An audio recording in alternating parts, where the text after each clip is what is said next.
because kubva pandanga ndiri first lady taikwira ndege dzakangodaro daro tichipinda nevanhu takangozara tatisingakwire ndege yedu tega. But pandakanzwa kuti mai vangu vashaya ndaishaya kuti zvino ndichauya sei kurufu. But ndakafonjerwa nevandinotaura navo vakati zvanzi naMnangagwa takuhairai ndege kukutorai kuSingapore ichikuunzai kuZimbabwe kunhamo kwaamai venyu. Ndinoda kubvunzawo kuti nhai varume mafunga here kutengesa nyika kuna Chagwirei kuna kuda Chagwirei. Chagwirei nemabhinya emasodhamudzo Mnangagwa vakasangana nezuro manheru kuofisi kwaChagwirei vakaita meeting yekuti vakatsvaga vanhu vanofanira kuponda Asanyatwe uye vanofanira kuponda Mukanya Chiwenga.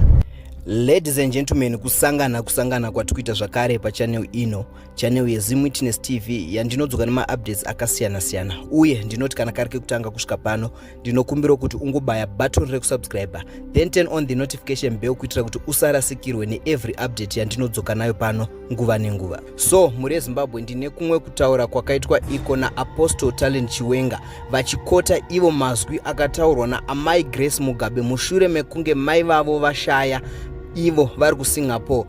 Then President Mnangagwa hired ndege yakatakura mai Mugabe kuti vauye kuzochema mai vavo kuno kuZimbabwe.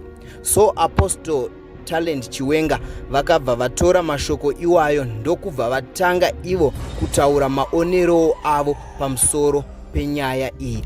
So ladies and gentlemen, I want you to listen carefully and ndokumbira kuti uone this video kusvika parinoperera. But ndisati ndaplaya video raApostle Chiwenga, ndine rimwe video randikuda kuti muone muchizvinzwira nekuzvionera mega.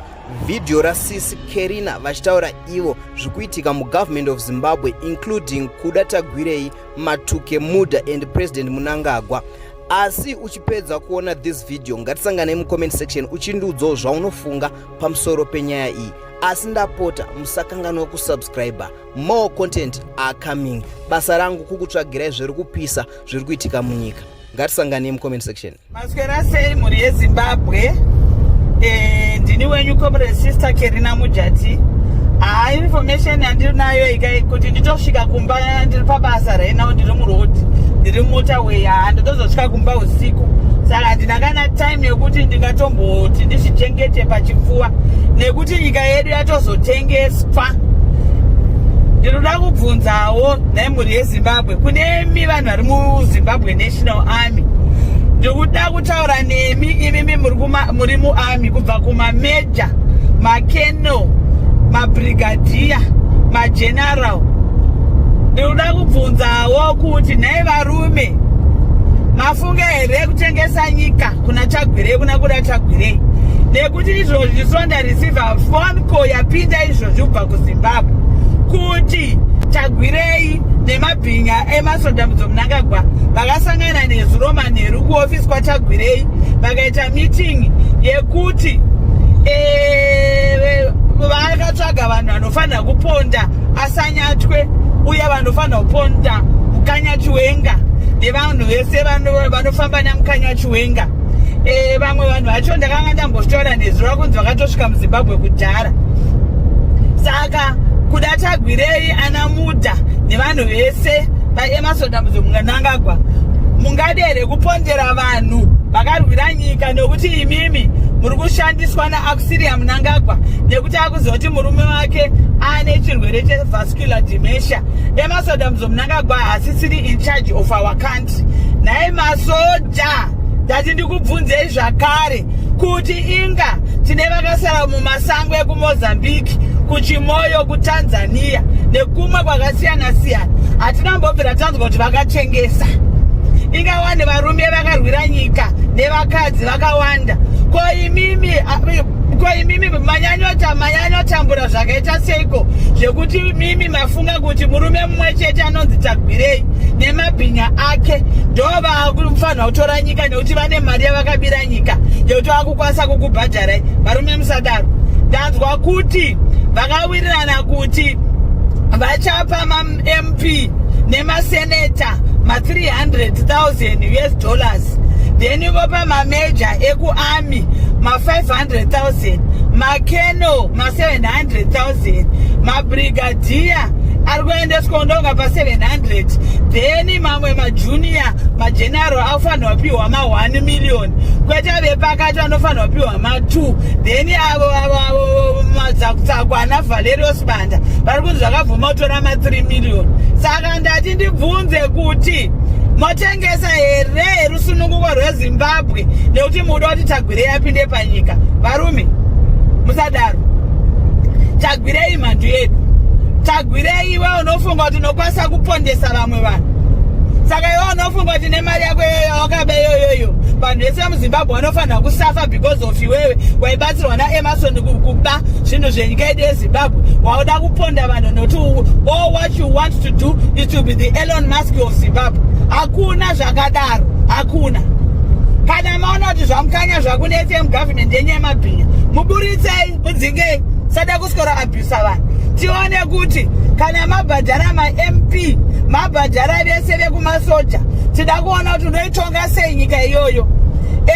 Ndoziva kuti mari iri kutorwa yakawanda, ndoziva kuti mari iri kutorwa yakawanda. Hapana vanhu vese kubva kuma-MP even kumasoja vanoramba mari iyoyo. Ndochokwadi checho chaicho. Asi kana matora mari, kana mafunga kutengesa vhoti, aiwa tichasangana pamberi apa. Wakaiswa muparliament nevanhu veZimbabwe vari kushupika. Iwe wakafunga kuti wakuenda muparliament wakunopiwa mari naTagwirei kuti murume mumwe chete nembavha dzake dzaEmerson vaite zvavanoda nenyika yeZimbabwe. Tinosangana. Emimi masoja uniform yamakapfeka ndeyedu yenyika yeZimbabwe.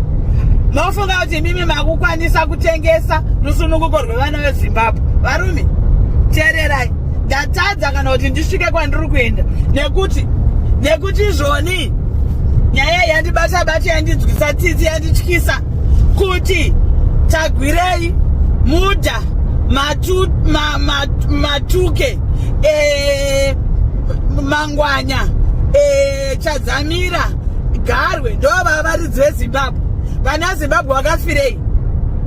Chii chakafira vana veZimbabwe? Munditaurirewo nhaye varume. Aiwa akana vana veZimbabwe, kana ngatirambe zvinhu zvakadaro. Hakuna kuti nyika yedu inotongwa naana kuda Tagwirei. Kuda Tagwirei uri mpavha. Vanhu havazoti une hutsinye wakabewewe kliniki yakereke yaunenge uchivhaira nayo muchechi mako uchitaura kuti hanzi vese vari kurwara varida kurapwa, kwira bhazi uye kukliniki yangu. Ikliniki yako vakajera bira vanhu nekudzvanyirira vanhu veZimbabwe kutora kliniki yakereke momupa nyaya dzekuti ibhinya akazoita sei nekuti mune ruchiva nezvinhu zvamusina kushandira. Kana wine ari kukufurira uchifunga kuti pane pawakatsika. Inini zvangu ndakazvimirira ndiri muZimbabwe ndine zvandakatsikawo kana ndichitaura. Hapana kwamuri kuenda varume, hakuna izvozvo, hakuna izvozvo.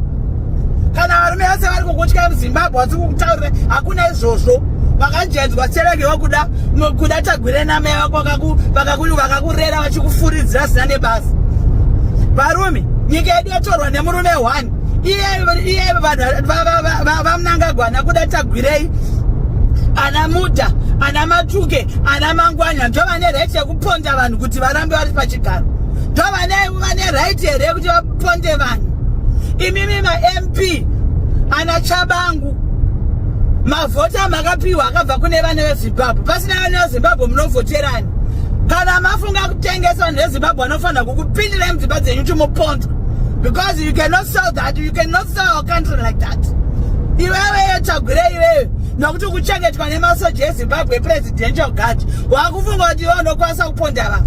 Nyika yedu isusu yokuchengeta iwewe nemasoja yedu kuti uponde vana veZimbabwe uchifunga kuti urani. Chawakatsika chii iwewe chawakatsika? Hakuna zvakadaro vanhu wei. This time eZimbabweans I know kuti vanhu vanoziva uri kudiaspora uri kuchii. Hakuna. Ini ndakanga ndichinzwa mazwi aitaurwa naMai Mugabe mazuva mashoma apfuura. Amai Mugabe vane muromo, but vanhu havana kuvanzwa kuti vane muromo. Indakaunzwa muromo wavo, vava vasingataure zvinhu izvi vachirevesa. Amai Mugabe vakatinda ndiri kuSingapore, saka amai vangu vakashaya. Amunangagwa ava vanondida zvisingaite. Because kubva pandanga ndiri first lady taikwira ndege dzakangodaro tichipinda nevanhu takangozara tatisingakwire ndege yedu tega. But pandakanzwa kuti mai vangu vashaya, ndaishaya kuti zvino ndichauya sei kurufu. Aigoshaya kuti ouya sei kurufu, ndege dzakadzamira kubhururuka. But ndakafonyerwa nevandinotaura navo, vakati zvanzi naMnangagwa, takuhairai ndege kukutorai kuSingapore ichikuunzai kuZimbabwe kunhamo kwaamai venyu. Hama dzangu zvinoshamisa zvakaitika. Ndakahayirwa ndege nyowani yekuna Qatar, the best airlines in the world. Ndakahayirwa a new version yendege. Ndikauya ndege so, ndakagara mundege so kusvika muZimbabwe kuuya kunhamo. Vari kutsanangura maretse endege iyoyo yakahayirwa Grace vanoti inohayiwa zvekuma 1.5 million. Saka Grace aita sekunge ari kufarira president vedu kuti avo vane rudo. Kana ndimiwo vakatadza here kundahayira ndege inodhura kudaro kunhamo kwaamai vangu. Indakaona muromo pamazwi iwayo. Mazuva ari kunzi vanhu vari kufa nekorera ndo pakahayiwa ndege yekutakura munhu 1.5 million kubva kuSingapore.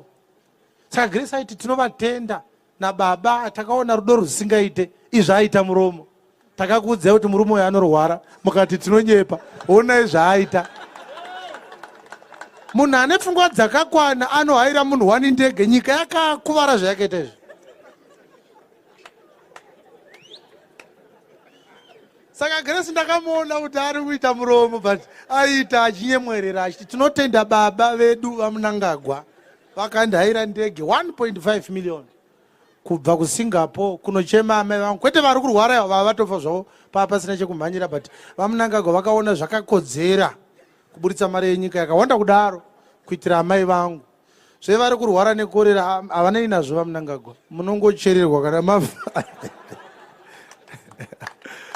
Saka ini ndakaona kuti vanhu havana kuvabata.